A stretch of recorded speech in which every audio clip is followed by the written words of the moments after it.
Hi,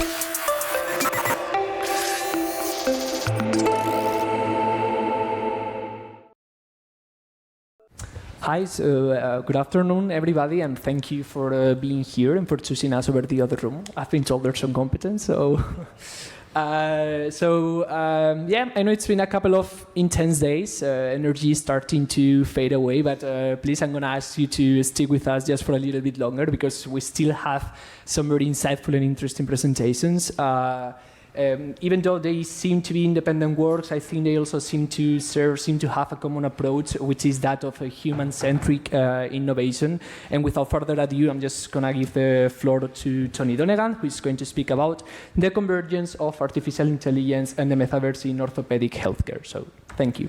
Thanks very much. My name's Tony Donegan. I'm a physiotherapist and researcher at IDIBAPS in Barcelona at Mavi Sanchez Vives lab. My poster is about the convergence of AI and the metaverse in orthopedic healthcare. So how can we use these technologies to help us with surgery and with rehabilitation? My background is clinical, so I have a very clinical focus. I'm interested not just in are these technologies effective, but are they viable in real-world situations? Can patients and clinicians use them? Will they use them in the real world? Is just as important as whether they're effective. In terms of where we kind of are, I think AI is becoming integral to medicine. We've all seen the headlines with AI being used to diagnose early signs of cancer or Alzheimer's. It's used to predict kind of who's going to be a successful surgical candidates, things like that, so predictive analytics. There's probably right now very little in the way of direct patient-facing usage, so we don't talk to AI doctors or therapists directly just yet.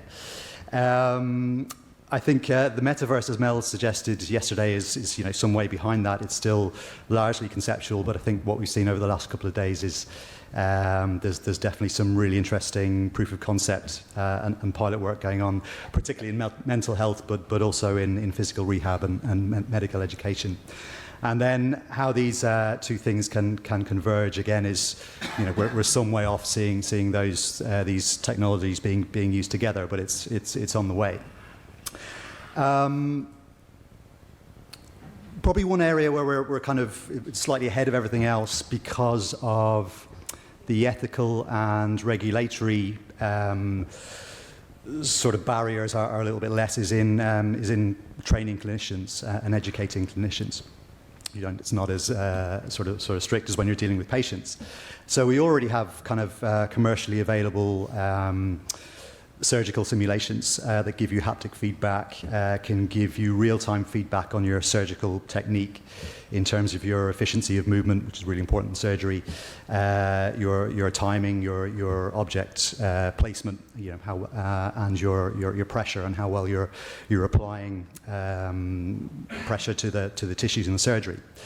What's really interesting about these kind of programs is that they don't necessarily have to be generic or general surgeries. You can upload a specific CT or MRI scan, convert it to a 3D image, and a surgeon can practice for a specific patient. So if you've got highly complex surgeries or someone who with, say, non-normal anatomy, the surgeon can practice these techniques in advance.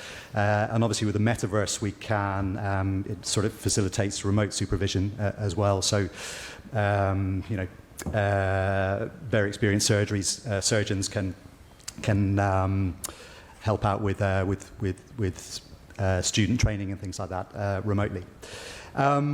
We've heard a lot in the last couple of days about AI-driven virtual avatars as therapists, but we can flip that, of course, and use them as patients as well. So an example from, say my field, physiotherapy, as a young, I remember being a young clinician and being very the first time you sort of graduate and you start seeing patients is a very nerve-wracking experience, especially when you come across maybe difficult patients who might be resistant to exercise, who maybe have unrealistic expectations of treatment. And you can practice your empathy and communication skills with these AI-driven virtual avatars that have these characteristics and can respond in real time. So to improve your confidence in, and your communication skills for clinical work. And again, the metaverse aspect can facilitate lots of people sitting in and observing or taking part, so multidisciplinary teamwork as well.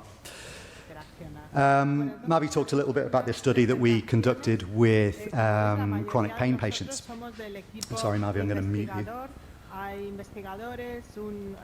Yeah.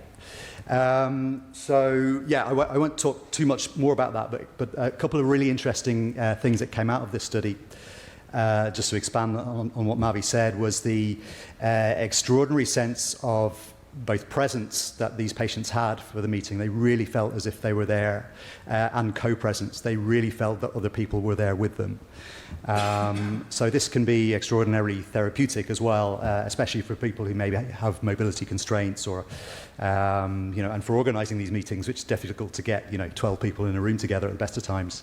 It's very convenient. So they really had the feeling that they were there together, which was remarkable, despite all the sort of fairly clunky graphics and glitches. It didn't break that sense of presence, which is great. Another thing they said was that they really enjoyed the anonymity that having a lookalike avatar gave them. They said they were more free to kind of express opinions. They said they were much more vocal than they would have been in a face-to-face meeting. So there was some behaviour change aspects to it as well. I don't think we're there with using these kind of things for a direct clinical encounter. Would you see your doctor? Would you meet your doctor in the metaverse for a consultation? I'm not sure I would, not just yet. So yeah, let's see. But it's definitely an exciting use of metaverse technologies. Smart digital twins. Well, we can upload imaging and sensor data and create a virtual twin of patients. A nice example of using that might be, again, for surgical planning. So if with a total knee replacement, you might need to position and angle the prosthesis very carefully. Otherwise, the thing is going to fail. So you can use sort of gait analysis and upload and recreate and model these things in the metaverse to make sure that the placement of the prosthesis is correct.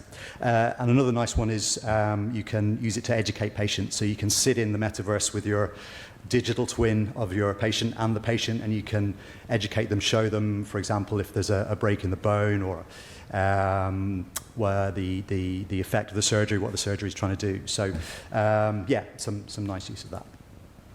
Okay.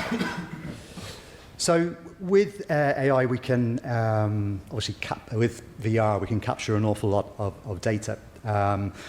Not just, and we can analyze that, not just verbal report from the patient, but we can capture movement data, heart rate, skin conductance, muscle activity, all these things. And we can analyze that with AI. But how much of that is clinically useful is probably a more important question, I think. Capturing these things is technologically feasible, but how useful is it? How valid is it to use, say, eye tracking to measure someone's fear response? Isn't it better to just ask the patient directly? So I think that the future work needs to focus on what's actually clinically relevant and useful for this. But yeah, we can capture all this data and use it to drive both the responses of the virtual therapist, but also what they recommend in terms of treatment. This is a capture from our VR rehab program. We used a very simple AI where the virtual therapist would ask the patient how they're feeling today, both mentally and physically, and what their pain levels were, and then would based on their verbal response, would make recommendations for exactly what to do in the program and what levels to try out and things like that. So it was a very simple sort of proof of concept thing we did as part of the randomized controlled trial. There are some barriers to adoption. I mean, we've spoken about data privacy and security the last couple of days. I think with so clinical encounters need to be needs to be really robust. Data protection probably is going to end up being used with blockchain. Federated learning is also interesting as well, where the patient-sensitive data, and especially things like imaging data, can be held locally and not transmitted to the cloud, and the model can be trained locally, but the architecture and the parameters of the model can be shared, and the patient data be kept only locally, and then it doesn't contradict any GDPR regulations or things like that. The clinical validation, regulatory oversight stuff, it's relatively easy to do sort of proof of concept and pilot experiments at the moment. It's extremely difficult to do large-scale randomized control trials because of the regulation that's involved, with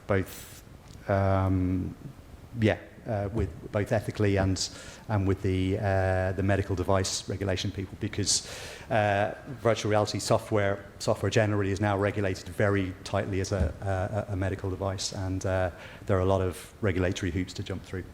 And equitable access, well, I think we need to try and keep things modular and open source. To kind of foster collaboration and keep costs down. So that will keep an eye on that. And that is me, I think. Yeah, thanks very much.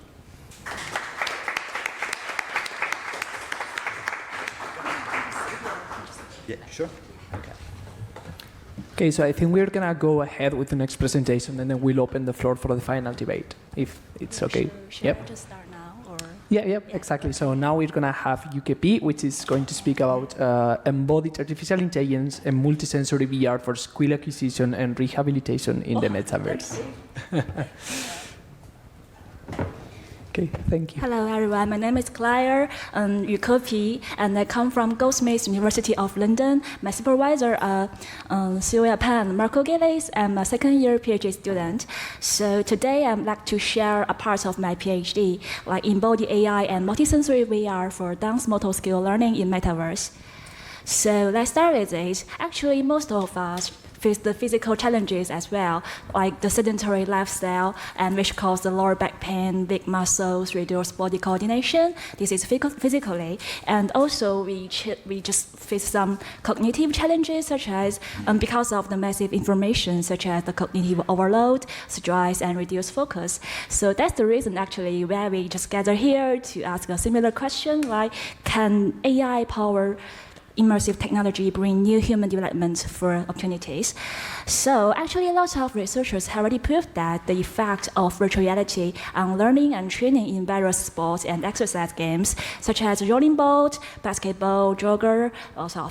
So and also previous research have already proved that immersive dance can have a positive impact on physical and mental health. So that's the reason today I will focus on the immersive dance and to talk about the history, a little bit history about immersive VR dance training. Actually, over the few decades, they already have lots of researchers proved that using the motion capture, using the machine learning live visual feedback, it can increase score, and it's better than video-only things, and it can make things easier, motivating, and also some people combine with low body movement analysis from the modern dance research, and also they explored different immersive technologies such as mixed reality and virtual reality. They find mixed realities have more social presence. And this recently, people also explored virtual instructors, such as different instructors have different effect. So most of them are most focused on the third-person perspective. Actually, we'd like to know, like, how about sharing body agency with an AI teacher in the first-person perspective for immersive dance training? So before we investigate it, you need to understand what is called embodiment. So actually, it's like technology or sense to enable users to share their body, their virtual avatar with another identity, whatever the robot, AI, or real person. And actually, previous researchers have already showed that using the co-embodiment can increase motor skill learning in some very simple selection task with dual hand and with real person. However, we still want to know like what's the effect of AI teachers and the most complex movement learning such as dance. So our first objective is to develop a prototype, like shared agency with an AI teacher to learn dance and investigate whether it can enhance learning in VR dance training. So therefore, we created a shared agency system to let the participant, the learner, to share their body with a real or AI teacher, and their body weight can be adjusted like 50% or 75 to 25%. And after that, we created the AI teacher, thanks for my supervisor Marco, because without you, I can't do such mathematical things. So we start with the gesture recognition flow, and because it's easier to implement and it's shared actually the similar mechanism with the full body tracking, full body recognition. So we calculate the gesture, the movement, observation probability first, and align the current gesture with the best gesture from our expert library and normalize it. Then we get the best movement from the expert library as our AI teacher. And our matching criteria, our AI teacher have some routines, such as it allows like time flexibility, which means if you move very slow for beginners or moves faster, it can also detect your movement, and also it allows small variation but reject opposite directions. So this is our very simple AI implementation, and you can see we have two states. One is recording state and one is following state. Recording state is when we record the expert movement, and the right one is it. It's just the avatar move with your movement. And in the following state, we have 3 different avatars. Actually, the participants will only see the co-embodied avatar, but I will introduce 3 of them. The right one is still the sync avatar, and the HMM avatar is what we use as the AI teacher. It's actually, you can see it's faster than the participant's movement. So it can detect and optimize and predict participant's next step. So it's faster than participant movement and gives them movement guidance. And this is a very simple gesture, like flow gesture movement, but maybe we can just use that in more complex dance movement. So based on this AI prototype, we found that actually only use visual co-embodiment is still limited. So we found that co-embodiment should not only be visual, and we should, like an effective training should include multimodal sensory feedback, including visual, auditory, haptic, and so on. So because the time is limitation, I don't want to tell too much details about this figure, but I really like this paper, and I'm very happy to discuss with you later. So let's focus on the haptic. Because me and my supervisor Sylvia, we are also big fan in dance, and if our experience tell us that it is very useful if the dancing teacher like move you, touch your body, and then to the best position, and they will just like make us to move better. So our experience is actually very consistent with the existing research. Oh, actually, like in the past 20 years, like 20 years ago, already have some people explored shared agency with haptic in the telesurgical training, and they found that the continuous guidance can improve accuracy, and also some people increase difference vibrate tactile suit and haptic wise. And the recent research people also did something about haptic and co-embodiment to find the different tasks, and they found that the sense of agency preferences can also be increased through this method. So, inspired by all of this, like we just want to design something like with the multi-joint movement in our dance movement task. So I think it's actually very simple, very common in lots of dance. The trunk segmental movement, the line segmental movement in ballet, in contemporary dance, in the wave of hip hop. So actually, it's just like you move your body like side by side, but actually it can improve it can make the movement beautiful. However, for the fresher, for the initial students, they found it's very difficult to find their body muscles, their body awareness. They need to increase. So in this case, the visual guidance and the haptic guidance can help it. So visual guidance is like we still use our prototype like shared agency with an AI teacher, and haptic guidance is that we are developing a vest or a jacket for the participant. student, and this will give the continuous haptic guidance and from the AI teacher, and also give some adaptive error augmentation when you do something very, very diverge from the expert movement. So this is still an ongoing project, and we are very looking forward to a cooperation and discussion with you guys. Thank you very much. Yeah. Okay, thank you very much. Next in line we have Jesús Gutiérrez, who is going to speak about extended reality technologies for behavioral therapy and cognitive training for people with intellectual disabilities. Okay, thank you. My name is Jesús Gutiérrez. I'm associate professor in Universidad Politécnica in Madrid, here in Spain. I'm going to talk about the work that we are doing in this project that you can see with a lot of people, as in the list of authors, people from UPM, from my university, but also from Nokia XR Lab that are based in Madrid, and also a foundation, Fundación Juan 23, that are working with people with intellectual disabilities. So we are using XR technologies to help people with intellectual disabilities. We have been working on developing immersive technologies and also ways to evaluate immersive technologies for some years. And this project came up when we were thinking about if these technologies and also if the methods that we are using are suitable for the people or for everybody. These technologies and the methods should be adapted, useful and easy to be really useful for everybody. And this is why we proposed this project that is called Incluverso.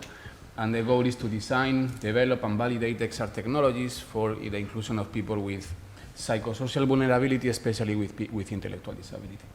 And we are working with the Fundación Juan 23, that is a foundation working with these people. So we are addressing 3 main use cases. I'm going to talk about 2 of them. The first one is remote support for autonomy. So this foundation has some people with intellectual disabilities that are living independently in a flat, sharing a flat, 3 of them, and sometimes the therapists have to go to the flat to supervise or help them to do some tasks like cooking or or doing the laundry. So what we are using here is a prototype from Nokia that allows kind of telepresence or teleassistance, so the therapist can supervise or help them from the center of the foundation without going there in person. This is not going, I'm not going to explain this in detail. If you have questions, just ask me. I'm going to focus more on the 2 other use cases that are behavioral therapy for mobility and cognitive training for job integration. So the first one is behavioral therapy for mobility. So talking with the psychologists from the foundation, they found out that there were a group of people that have fear to going up and down the stairs. This is called bathmophobia, and was quite limiting for them in terms of independence and quality of life. So we tried to address this problem, trying to solve like a real problem for the foundation.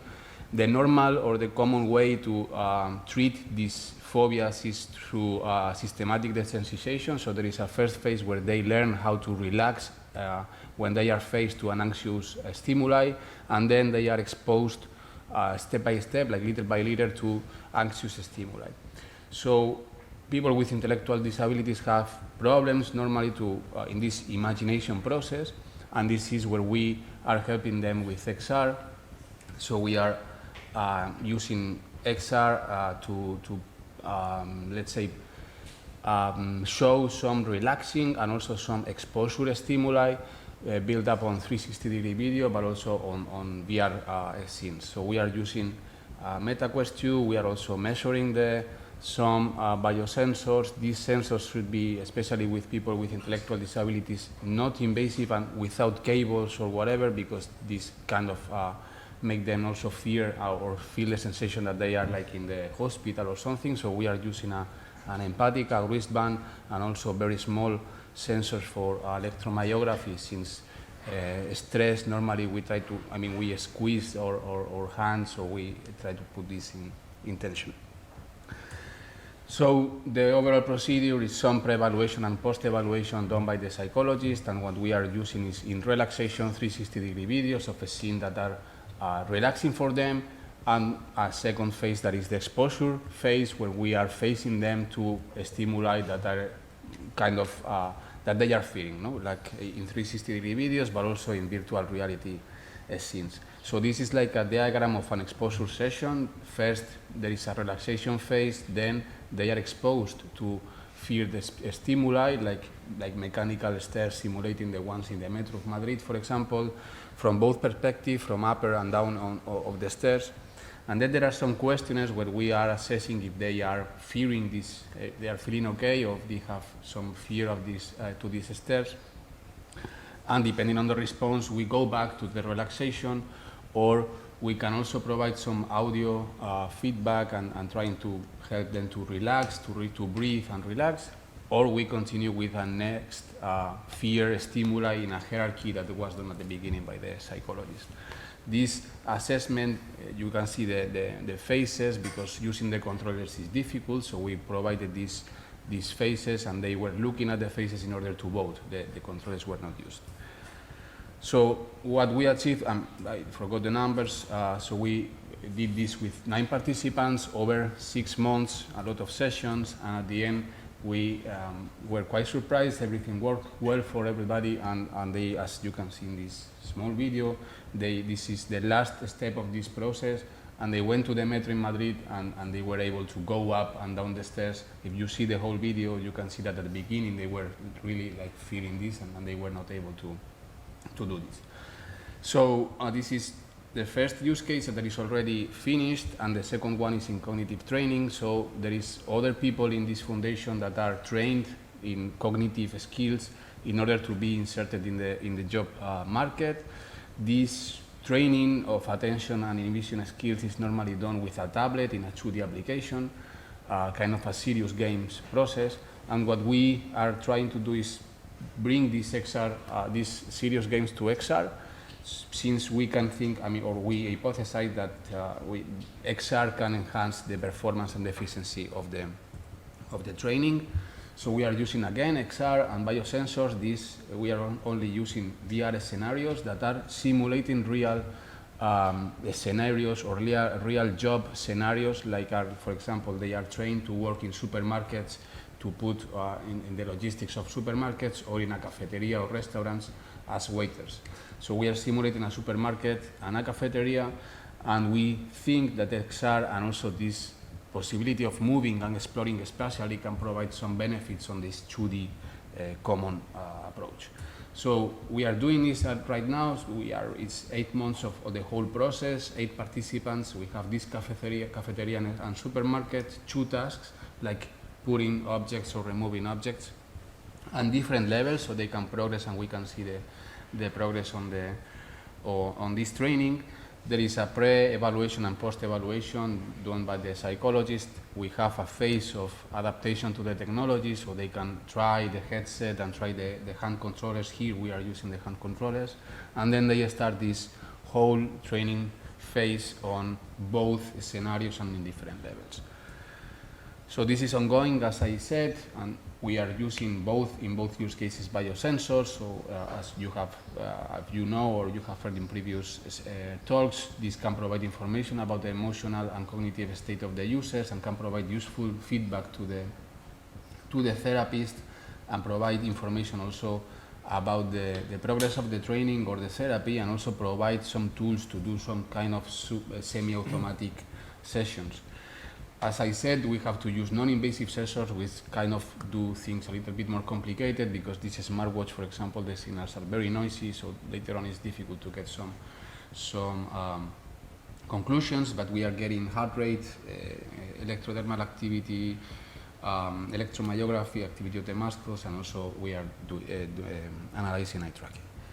And this is the application that is used in both use cases, and if you want more details I can show you. So the application that the user, the therapist can use in a laptop to control every step of both processes of the therapy. So they can launch the different stimuli, they can launch the audio guides, they can everything. No? So and also we are collecting all the logs, or all the data is collected here and centralized. So the therapist has the whole control of the session, and also they can see what the users are seeing in the HMD. And that's all. 1 minute of publicity. So we are, this is the third year that we are organizing an international summer school on XR, both on technology and user experience. As I said, this is the third edition. It will be the 7th to the 10th of July in Madrid again. It will be hosted by Nokia XR Lab. It's in the north of Madrid. And there is a set of keynotes. Normally in the morning, we will have Mavi, for example, this year, but we had in previous years Mel, Pablo, or Anthony, and relevant speakers. And there is also a hands-on sessions in the afternoon, so people can learn on designing, developing, and also on evaluating. So if you, can share this with your students, your colleagues, and can help us to spread the word, you are all invited to come to Madrid. And that's all. Thank you very much. Okay, thank you so much. And last but not least, we're going to have Clarice Hilton, who's going to speak about disability-centered design and interactive machine learning, a co-creative methodology for a more accessible metaverse. It's okay, no hurries. Hi, I'm Clarice Hilton, and I'm going to be talking to you about some of my PhD research, which I've done at Goldsmiths with Marco Gillies, who's at Goldsmiths, and Rebecca Firebrink, who is at University of the Arts London at CCI. I come to my PhD as a digital artist first, and then getting back into research. So it's a practice-based PhD where I'm creating art as I'm doing my research, so it's a slightly different perspective or research methodology. So at this point in time, the technologies that we use to access the metaverse are inherently inaccessible to many users, or the technologies that are widely available are. This image is from a critical examination of virtual reality technology in the context of Minority Body by Catherine Gerlin and Katja Spiel. And they talk about how these technologies, because they try to be so intimately connected to the body and make huge assumptions about what bodies are and what the makeup of a body is, means that they are currently inherently inaccessible. As you can see from the image here, it's someone with a head-mounted display, something over their ears, and controllers in their hands. So on a very basic level, it's inaccessible to people who have visual impairment or have limited mobility in their hands or arms, or do not have 2 arms. So I come to this trying to look at what ways can we creatively look at this problem and use a creative methodology to critically assess these technologies and also reimagine what these technologies might look like in a more accessible way. I came to this through designing Interactimel, which was a project within a wider research project called 4i, which was also at Goldsmiths, which is trying to create an interactive machine learning tool for designing movement interaction in games engines. So we made a tool which was both for Unity and for Unreal, where creators can very easily use the power of machine learning to record examples of a movement or a gesture, and then relate that to an output in the system. And this has a really easy and great use in making experiences more accessible, or making creative tools more accessible, as you are able to design for yourself what movement or gesture you want to use to interact with the system. So starting my PhD, my big question was, how might we use these tools and creativity as a critical tool to explore and reimagine the technology, but also what does a disability-centered design process involve with interactive machine learning? How can care and trauma-informed practice be embedded in a process with interactive machine learning? As Mavi mentioned earlier, we can recognize how emotional embodied technologies are, and that means that these are the technologies where we really need to think about care within them. And when you are coming to a technology that doesn't work for you or isn't accessible for you, it is not just that moment when you're using the technology that is happening, it relates to every other time you've used a technology which doesn't work for you, every time that you've met the built environment and it doesn't meet your needs. And also it can, especially with embodied technologies such as VR and motion capture, it can also really relate to the medical experience of being disabled. And finally, how can you empower disabled dancer researchers in the process of creating with interactive machine learning? So I was very lucky to work with Kenjuko Dance Company, which is a dance company in the UK of disabled and non-disabled dancers. And we collectively met together to start being creative and researching what is inaccessible about these technologies at this time, and how can we be creative together. In developing the methodology, it is deeply embedded in critical disability design. Some big researchers and activists in this space have been Katja Spill, Amy Hamray, or Alice Wong. And the really kind of key parts of critical disability design is that design is political. You are choosing who is included and or excluded, and who is this technology for. So every time we create a new technology, a new experience, that is a political act. That our design should be intersectional. It should be looking at disabled bodies, queer bodies, racialized bodies, and see this as an intersectional process. The access should be an essential part of our design process and an essential part of the research that we do. It's not an add-on at the end, it should be at the core of what we are creating. A really incredible and key one is nothing about us without us, that we should not be doing this research or these creating things without disabled people in the core of that process. And that means that them being in leadership roles as researchers and making key decisions in design. And this leads on to participatory design processes, so making sure that disabled people are really key and part of that design process. And again, that time, and alongside this, that time is paid, that they are being seen as experts in that field, as people who are really contributing key part to their design and research, so they are paid for that work.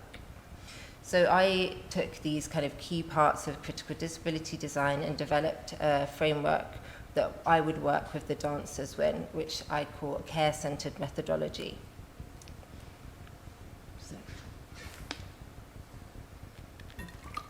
So there's 6 key parts of this for me.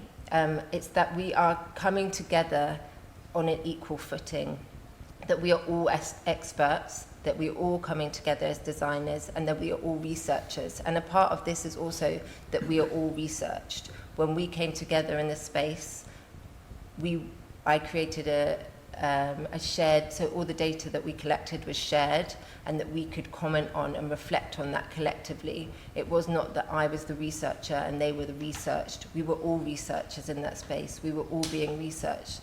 We were all designers, and we were all experts, recognizing that the expertise that they come with as disabled dancers. That care and emotional experience is centered, so that means that throughout everything that we're doing, it's that we are thinking not just about what technology we're trying to make or what the core aims of the research is, but that care and emotional experience of everyone who has come to that space is integral. And that meant that it needed to be a slow and reflective process. So in introducing the technology, that was slow. They were introduced to the ideas around the technology first, and then we slowly met with the technology in a way that felt best for all of us. We co-developed how that technology was going to be integrated into our process, and we reflected continuously. So we would reflect at the beginning of the day and throughout each activity that we did and at the end, and then that we would continuously reflect throughout the process. So we worked together for about 3 months, and we would continuously come back to reflect, recognizing that we don't process what's going on always in the moment, that we process things throughout time, and there may be something that you reflected on between workshops that comes out later on. And as I've mentioned before, that creativity is a method of the critical inquiry, that we used being creative with the technology as a critical tool. And I'll talk a bit about that when I'm talking about the piece that we developed. Another piece that I think is really important is that we created a shared language and understanding of the technology. We could not come together as experts, designers and researchers without creating a shared language of how we understood technology. I was coming as a technical expert and they were coming as experts in dance, and we needed to create a shared language so that we could really understand what we were all speaking about. And the last one is interdependent access. That is that everyone in the room is responsible and co-developing the access to that space. That it's not just the responsibility of the disabled person coming into that space, but a responsibility for everyone there, that we make the space accessible for all. And out of this, we created a piece called Figure or Bodies, with two of the dancers, Kat Hawkin and Zandai, where we really wanted to think about motion capture. That was one of the technologies that we looked at, and wanted to go beyond the normative form which motion capture forced you into, and explore ways of representing the body that were queer and non-human, and created an experience of joy.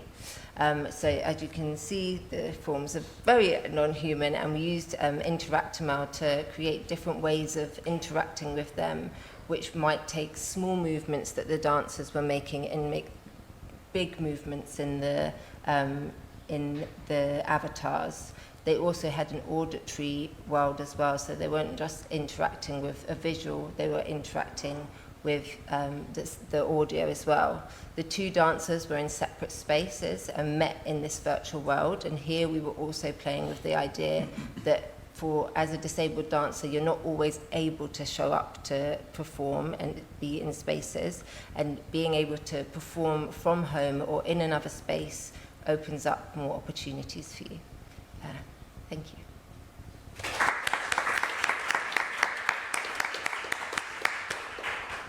Okay, so thank you so much to the four of you for such wonderful contributions. I think we have a fair portion of time for questions, so I'm going to open the floor to the audience.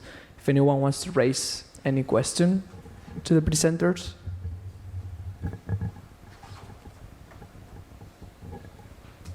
No questions left?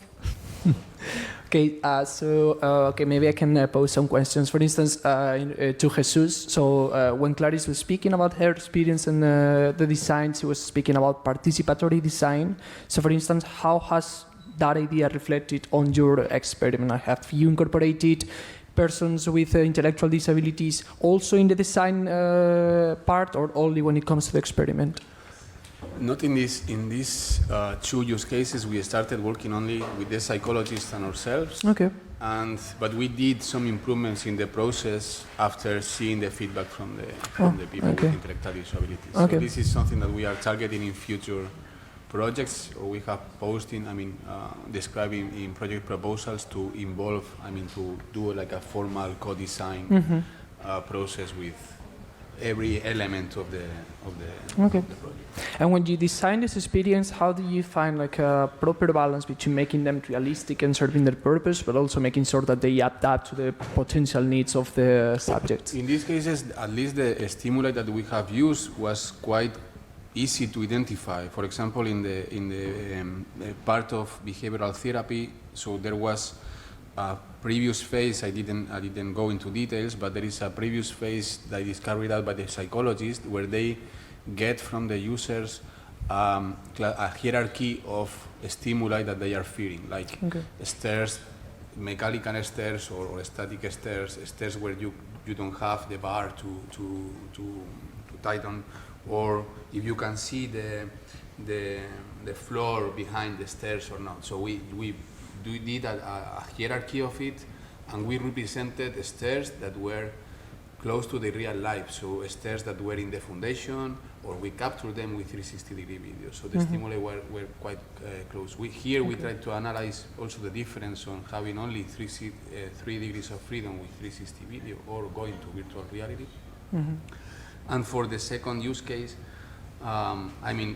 they are working on social integration of people with intellectual disabilities in this type of jobs, right? In supermarkets, in cafeterias or restaurants. So it was easy to say, okay, let's replicate something that can be directly applicable to the next steps in the training process that will be to go to real supermarkets or to real restaurants.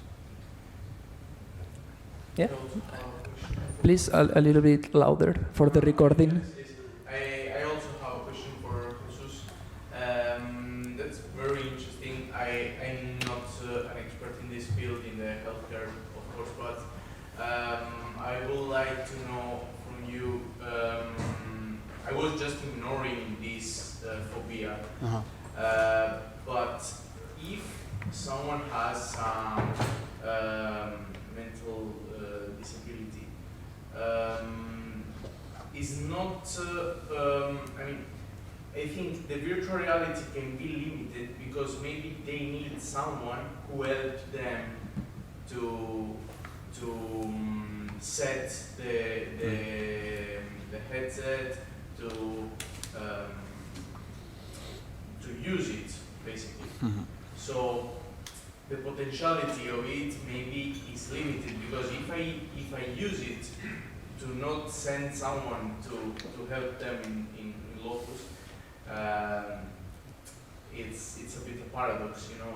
So I mean, maybe I'm just wrong. What do you think? No, I totally agree. I mean, these use cases, even without virtual reality, like in the conventional ways of doing this therapy or doing the cognitive training, always there is a therapist with them. So in these use cases, they are not alone. But I agree that I have been talking on if these technologies are for everybody. Of course, they are not for everybody because they need somebody to set up. I mean, I always, or sometimes I need somebody to set up the things, right? So I think there is still a lot of work to be done to this be really accessible, not only for people with intellectual disabilities, but also for, elder people or even the use of controllers is something for me super unnatural. So there is still a lot of work to be done to do this like for everybody and really useful. But in these cases, as I said, there is always a therapist with them or people that is supervising the session. So this was not kind of a problem for us in this project. Yep. Shoot. There's really interesting connections across everybody. So, but maybe I'll focus on Tony and Clarice. So, I'd be interested to hear sort of Tony's reaction to sort of the idea that Clarice presented around the VR being the super intimate bodily technology and how it can be inaccessible, and how you feel that sort of chronic pain patients respond to that, and maybe we can flip over to Clarice and think about how how chronic pain might impact your kind of methodologies and your ways of working. So what's the question precisely? So I can. So Clarice is saying that because the technologies are so close to the body, they are innately. Well, this is Catterspiel, right? But you quoted that as innately inaccessible because they make assumptions about the body. And I was wondering whether this is something that impacts working with patients, whether there are problems with inaccessibility, and whether you sort of see a reflection of the need for particular care, as Clarice is saying, within your work. Okay, so I think with thinking about the sort of patient populations that I would deal with chronic pain, I think they do experience their body differently, but they don't necessarily have problems with, say, embodiment of a virtual avatar. As I think we've kind of shown that over the years, that actually there's lots of different types of chronic pain, but that they don't tend to have problems with embodying other types of bodies in VR, for example. So we didn't need to tailor to tailor or change too much about what we were were doing with the patients in terms of embodiment. What we kind of had to do was, and we talked a bit about co-design, when we were designing the VR program, we wanted to do a co-design process and try to, because we didn't know what patients wanted from the VR program. So we just got them to just try loads of commercial things out and see what they liked, see what they didn't like. And we built the program around the stuff they didn't like, or the stuff they were fearful of. So we then used graded exposure to these movements and activities as therapeutically. So we designed the program almost in contrast to we didn't give them the stuff they wanted. We gave them the stuff they didn't want, or the stuff they were fearful of. But in terms of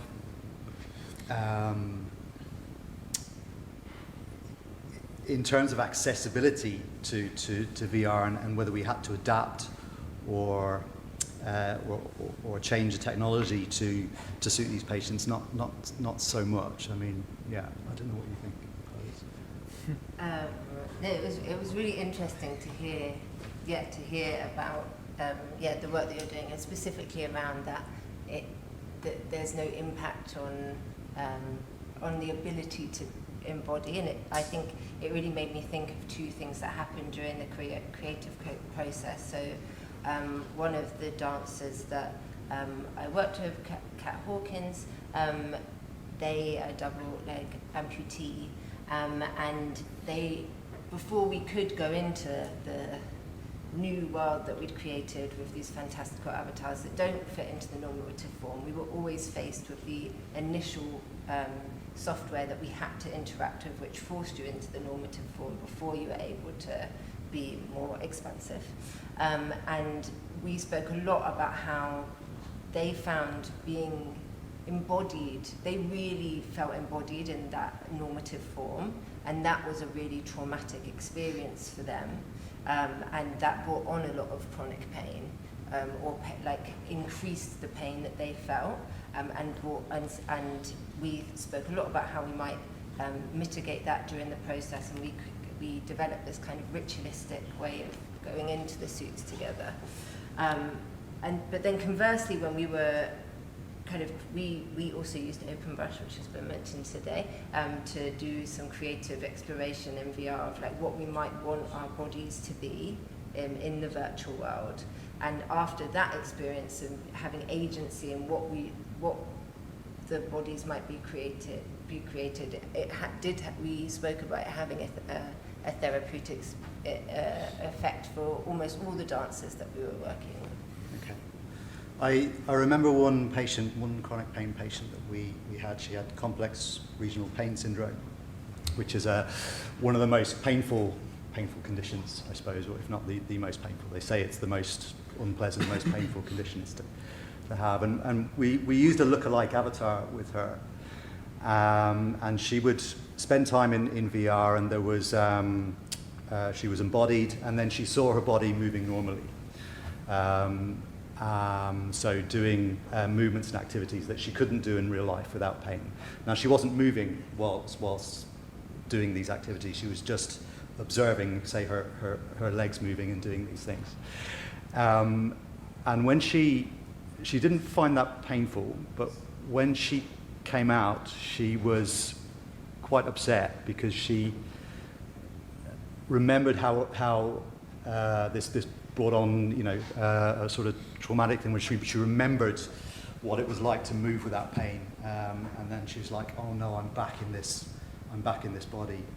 So it was, it backfired quite a bit with this particular patient, but not with others. So that did create quite a traumatic experience, having that experience of being able to do things and move normally in VR, and then all of a sudden you take the headset off and I'm back here.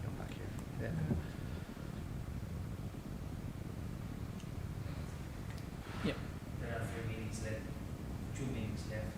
So just a brief comment about an implication of your research that particular the one by Clarice. There are some implication with the law. I'm not gonna be here promoting any project.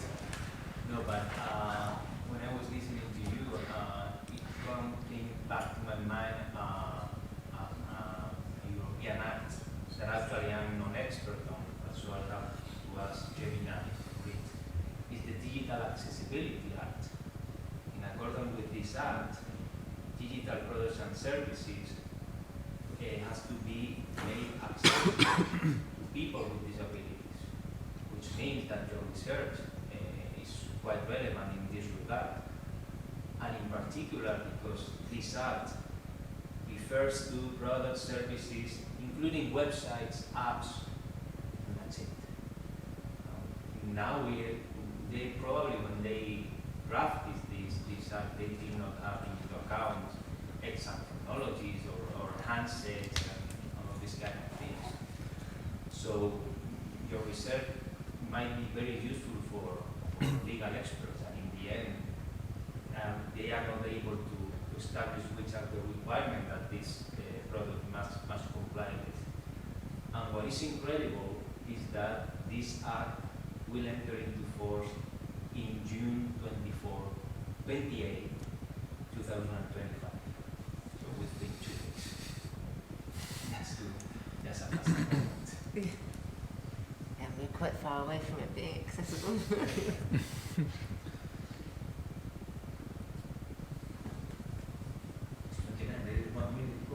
One last question. Okay, otherwise I think we can wrap up. Thank you again so much to all the four of you for your contributions. I think, as I said before, even though they are independent works, they all come together somehow, and they tend to see technology not as a substitute for human care, but rather as an enhancer, as an enhancer of agency, empathy, and inclusion of diverse bodies and experiences, and which again, it aligns perfectly with the spirit of this Congress, which is building a metaverse for the good. So thank you so much. So one last round of applause.